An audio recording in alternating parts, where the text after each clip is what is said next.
Hi, I'm Santosh with you. ఇప్పటి నుంచి movies, places and food అన్ని కవర్ చేస్తూ వీడియో చేస్తాను.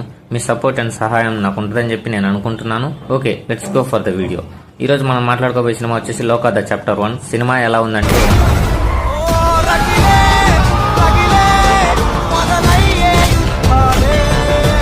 బాగానే ఎక్స్ట్రాలని మీరు అనుకోవచ్చు, కానీ నేను మీకు చూపిస్తాను చూడండి. నేను వెళ్ళింది సాటర్డే నైట్ 10:30 PM షోకి ఐనాక్స్ మాల్లో. పూర్తిగా హౌస్ఫుల్ అయింది. ఒక్క సీట్ అంటే ఒక్క సీట్ కూడా ఖాళీ లేదు. సినిమా స్టోరీలోకి వెళ్తే చంద్ర అనే అమ్మాయి ఉంటుంది. తనకు సూపర్ పవర్స్ ఉంటాయి, తనకు ప్రాబ్లమ్స్ కూడా ఉంటాయి. ఆ ప్రాబ్లమ్స్ నుంచి హైడ్ అవుట్ అవడానికి బెంగళూరు వస్తుంది. అక్కడ సన్నీ అనే అతను పరిచయం అవుతాడు. ఈ సన్నీ అనే అతను తన వల్ల ప్రాబ్లమ్స్ లో ఇరుక్కుంటాడు. ఈ ఇక్కడ బెంగళూరులో ఒక villain gang, heart trafficking gang ఉంటది. ఆ గ్యాంగ్ నుంచి వీళ్ళు తప్పించుకుంటారా తప్పించుకోరా అనేదే స్టోరీ మొత్తం. ఫైనల్లీ మైథలాజికల్లీ అండ్ ప్రెజెంట్ సిచ్యువేషన్ ని డీల్ చేస్తూ మంచి స్టోరీ అయితే రాశాడు. సినిమా అయితే చాలా ఎక్సలెంట్ గా ఉంది.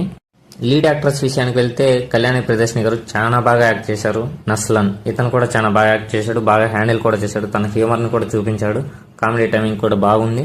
విలన్ విషయానికి వెళ్తే ఇతను మనకు లియో సినిమాలో కనిపించాడు. కాఫీ షాప్ లో ఒక ఫైట్ ఉంటుంది కదా, అతను ఇక్కడ కూడా చాలా బాగా యాక్ట్ చేశాడు. ఇక మ్యూజిక్ విషయానికి వెళ్తే జక్స్ బేజాయ్ టాప్ నాచ్ బీజేఎం ఇచ్చాడు. సినిమాని సమ్ టైంలో ఎక్కడికో తీసుకెళ్తాడు. ఇంకా ఇతని గురించి మాట్లాడుకోవాలి. ఇతను లేకపోతే అసలు సినిమానే లేదు. ఇతని ప్రొడక్షన్ వాల్యూస్ చాలా బాగున్నాయి, నాకైతే నచ్చింది. ఇంకా నాకు తెలిసి వీళ్ళ యూనివర్స్ చాలా పెద్దది అవ్వచ్చు. ఓకే, సినిమా చూసిన వాళ్ళు ఎవరైనా ఉంటే కామెంట్ చేయండి, సబ్స్క్రైబ్ చేయండి. Thank you.